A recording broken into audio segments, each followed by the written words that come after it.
நேற்று அண்ணாமலை அவர்கள் கோர்ட்டுக்கு வந்திருந்தார். டிஆர் பாலு அண்ணாமலை மீது போட்ட அவதூறு வழக்கு நேற்று விசாரணைக்கு வருவதாக இருந்தது. அதனால் திரு அண்ணாமலை அவர்கள் வந்திருந்தார். ப்ளஸ் ஆர்எஸ் பாரதி மேலே அண்ணாமலை அவர்கள் தொடுத்த ஒரு வழக்கம் நேற்று விசாரணைக்கு வந்தது. அதற்கு சாட்சியம் அளிப்பதற்காகவும் திரு அண்ணாமலை அவர்கள் நேற்று கோர்ட்டுக்கு வந்திருந்தார். ஸோ இது தொடர்பாக என்ன நடந்தது அப்படிங்கிறத நம்ம பார்ப்போம். முதல்ல டிஆர் பாலு வழக்கு. டிஆர் பாலு தான் அண்ணாமலை மேலே கேஸ் போட்டார். எதற்காக? டிஎம்கே ஃபைல்ஸ் அப்படின்னு வெளியிட்டதற்காக பல கோடி ரூபாய் நஷ்ட ஈடு வேணும்னு கேஸ் போட்டார். ஆனால் இந்த வழக்கு கோர்ட்டுக்கு வரும்போதெல்லாம் அண்ணாமலை அவர்கள் ஆஜராகிறார், தவறாமல் ஆஜராகிறார். ஆனால் வழக்கு போட்ட டிஆர் பாலு கோர்ட்டுக்கே வர்றதில்லை. போன தடவை வந்தாரே அப்படின்னு நீங்கள் சொல்லலாம். அது ஏன்னா உயர்நீதிமன்றம் கண்டிச்சது. ஒன்று நீங்கள் வாதாடுங்க, இல்லையா நான் கேஸை தள்ளுபடி பண்ணுறேன் அப்படின்னு சொன்னதுக்கு அப்புறமா தான் டிஆர் பாலு போன தடவை ஆஜரானார். நேற்று ஆஜராகலை. ஏன்னா அதற்கான காரணம் இருக்கு. பாராளுமன்ற கூட்டத்தொடர் நேற்று ஆரம்பிச்சிருக்கு அப்படிங்கிறதுனால அங்கே போயிருப்பாரு. சும்மாவே காரணம் சொல்ற டிஆர் பாலுவுக்கு பாராளுமன்றம் நடக்குதுங்கிறது ஒரு மிக முக்கியமான காரணம் இல்லையா? அதனால அதை சொல்லி தப்பிச்சுப்பாங்க. ஸோ டிஆர் பாலு வழக்கை பொறுத்த வரைக்கும் நேற்று அவர் ஆஜர் ஆகலை அப்படின்னாலுமே திரு அண்ணாமலை அவர்கள் இன்னொரு முக்கியமான விஷயத்தை செஞ்சிருக்கார். போன மாசம் டிஆர் பாலு ஆஜரான சமயத்தில் அண்ணாமலை அவர்கள் அவரை குறுக்கு விசாரணை செஞ்சுட்டு இருந்தாரு. அந்த விசாரணையின் போது டிஆர் பாலு என்ன பண்றாரு அப்படின்னா, அண்ணாமலை கேட்கக்கூடிய கேள்விகளுக்கு அவர்கிட்ட பதில் இல்லை அப்படிங்கிறதுனால அண்ணாமலையை பற்றி அவர் சொத்து வாங்கிட்டாரு, அவர் மனைவி பேரில் சொத்து வாங்கிட்டாரு, அவருடைய சொந்தக்காரங்க பேரில் சொத்து வாங்கிட்டாரு, அவர் முறைகேடாக சொத்து சேர்த்திருக்கிறார் அப்படின்லாம் நீதிமன்றத்தில் சொல்லியிருக்காரு. இந்த வழக்கு டிஆர் பாலு அண்ணாமலை மீது ஒரு வழக்கு போட்டிருக்காரு. இங்க பாருங்க, என்னை பற்றி அவர் பொதுவெளியில் எனக்கு இவ்வளவு சொத்து இருக்குன்னு அவர் சொல்லிட்டாரு, அது என்னுடைய புகழை குலைக்கும் செயல், அவதூறு செய்திருக்கிறார், அதனால் அவர் எனக்கு நஷ்ட ஈடு கொடுக்கணும் அப்படிங்கிறது தான் வழக்கு. ஸோ இந்த வழக்குக்கும் அண்ணாமலை சொத்து வாங்கியிருக்காரு, அவர் பில்டிங் கட்டுறாரு, அவர் தொழில் பண்ணுறாரு, விவசாய நிலம் வாங்கியிருக்காரு அப்படிங்கிறதுக்கு என்ன சம்பந்தம்? இந்த வழக்கு போட்டதே தப்பு அப்படிங்கிற மாதிரி டிஆர் பாலு உணர்ந்துட்டார்.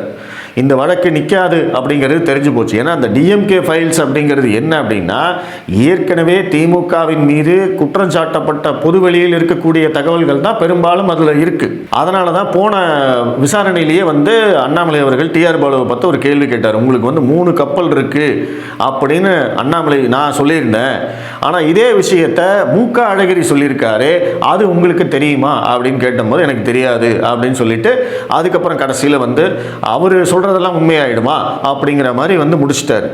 அப்போ அது அந்த விஷயம் ஏற்கனவே பொதுவெளியில் இருக்கு. ஒரு பொதுவெளியில் இருக்கக்கூடிய விஷயத்தை நான் சொன்னேன் அப்படிங்கிறதுக்காக என் மேலே இன்னொருத்தர் அவதூறு வழக்கு தொடுக்க முடியாது.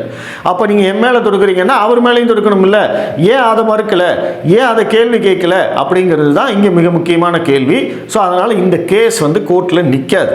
இதை நன்றாக புரிந்து கொண்ட டிஆர் பாலு என்ன பண்ணுறாருன்னா, எப்படியாவது மடை மாற்றணுமே, எப்படியாவது தப்பிக்கணுமே அப்படிங்கிறதுக்காக அண்ணாமலை மீது பொதுவெளியில் இருக்கும் குற்றச்சாட்டுகளை நீதிமன்றத்தில் பதிவு செய்கிறார். அப்போ அதற்கு அண்ணாமலை பயங்கரமாக ரிப்ளை கொடுக்குறாரு. நீங்கள் இது தேவையில்லாத விஷயத்தை பேசுகிறீங்க, நான் இந்த விஷயத்தை இவர் நீதிமன்றத்தில் பேசியதற்காக நான் வழக்கு போடுவேன் அப்படிங்கிறத நீதிபதிகிட்டையும் சொல்லிட்டு நம்ம அன்னைக்கு பத்திரிகையாளர் சந்திப்புலையும் சொன்னார்.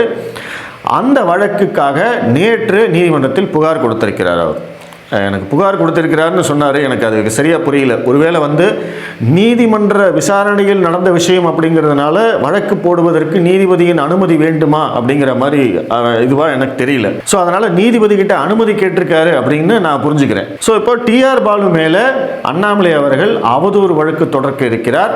அதுவும் டிஆர் பாலுவுக்கு சிக்கலை ஏற்படுத்தும். ஏன்னா அதற்கும் எந்த விதமான ஆதாரமும் இல்லை அப்படிங்கிறது தான் உண்மை.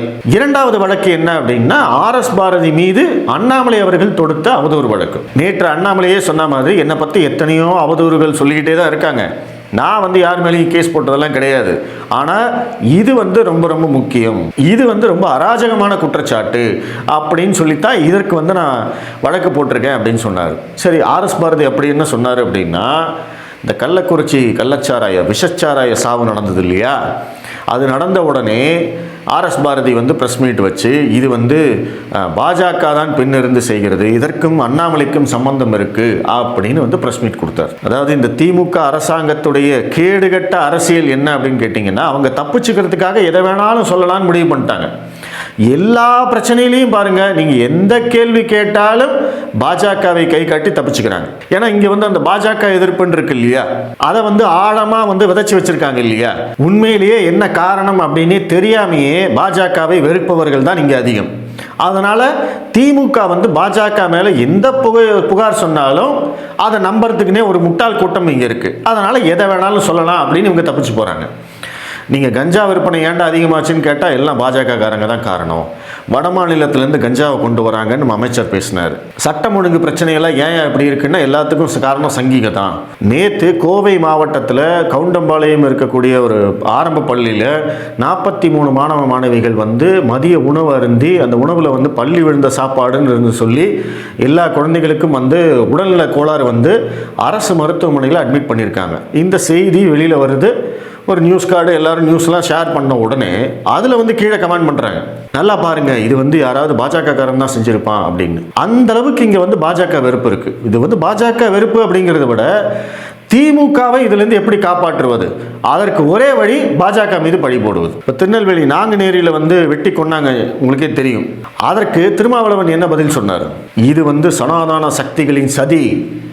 எப்படி நாங்குநேரியில் சாதிய வன்முறையோடு ஒரு குற்றச்சம்பவம் நடந்திருக்கு அப்படின்னா அது வந்து சனாதன சக்திகளின் திட்டமிட்ட சதியாமா. எப்படி திமுகவை காப்பாற்றுறாங்கன்னு பாருங்க. எல்லாத்துலேயும் வந்து அடிப்படை என்ன அப்படின்னா பாஜக மேலே பழி போடணுங்கிறது கிடையாது, திமுகவை இதிலிருந்து காப்பாற்ற வேண்டும். திமுக ஆட்சிக்கு கெட்ட பேர் வரக்கூடாது. இதற்காக நீங்கள் எந்த பொய்யை வேணாலும் சொல்லலாம் அப்படிங்கிற ரேஞ்சில் தான் இன்னைக்கு திமுக இருக்கு. அதனுடைய வெளிப்பாடு தான் ஆர்எஸ் பாரதி சொன்னது. என்னன்னா ஆர்எஸ் பாரதி வந்து அண்ணாமலை பெயரை குறிப்பிட்டு சொன்னதுனால அண்ணாமலை அவர்கள் இந்த வழக்கை போட்டிருக்கார். வழக்கம் போல ஆர்எஸ் பாரதி வரவே இல்லை. டிஆர் பாலுக்காவது பாராளுமன்றம் இருந்தது, ஆர்எஸ் பாரதிக்கு என்ன இருக்கு, ஒண்ணுமே இல்லை. அவர் வந்து இங்க வந்திருக்கலாம் இல்லை, இத்தனைக்கும் அவர் வக்கீல் வேற, ஆனாலும் அவர் வரவே இல்லை. ஸோ அதை பற்றியும் ப்ரெஸ் மீட்டில் வந்து கிழின்னு கிழிச்சார். 2 பேரும் வரல அப்படிங்கிறத பற்றி கிழிச்சார். ப்ளஸ் ஆர்எஸ் பாரதி மேலே போட்ட வழக்கு மாதிரியே டிஆர் பாலு மேலேயும் நான் வந்து வழக்கு போட இருக்கேன் அப்படிங்கிறதையும் சொல்லியிருக்காரு. அதே மாதிரி நேற்றைய ப்ரெஸ் மீட்டில் அவர்கிட்ட கேட்கப்பட்ட ஒரு முக்கியமான கேள்வி என்னன்னா, விஜய் வந்து கூட்டணிக்கு வருவாரா, கூட்டணி பேச்சுவார்த்தை நடக்கிறதா அப்படிங்கிறது. ஸோ அதை பற்றி நானே நேற்று ஒரு வீடியோ போட்டிருக்கேன். விஜய் வந்து கூட்டணிக்கு வரமாட்டார், விஜயுடைய டார்கெட்டே வேறு, அவருடைய அரசியலே வேறு அப்படிங்கிறதையும் சொல்லியிருந்தேன். அண்ணாமலை அவர்களும் ரொம்ப நாளாக அதைத்தான் சொல்லிக்கிட்டு இருக்கார். இது வந்து டீ காஃபி மாதிரிங்க, இதெல்லாம் சேராது, அவருடைய பாதை வேறு எங்களுடைய பாதை வேறு, அவருடைய கொள்கை வேறு எங்களுடைய கொள்கை வேறு, இது சேராது அப்படிங்கிறத நீண்ட நாட்களாக அண்ணாமலை அவர்கள் சொல்லிக்கிட்டு இருக்காரு. அவர் அரசியலுக்கு வரட்டும், மக்கள் முன்னாடி நிற்கட்டும், மக்கள் யாரை தேர்ந்தெடுக்கிறாங்க அப்படிங்கிறது அவங்களுடைய விருப்பம் அப்படிங்கிறது தான் திரு அண்ணாமலை அவர்களுடைய கருத்து.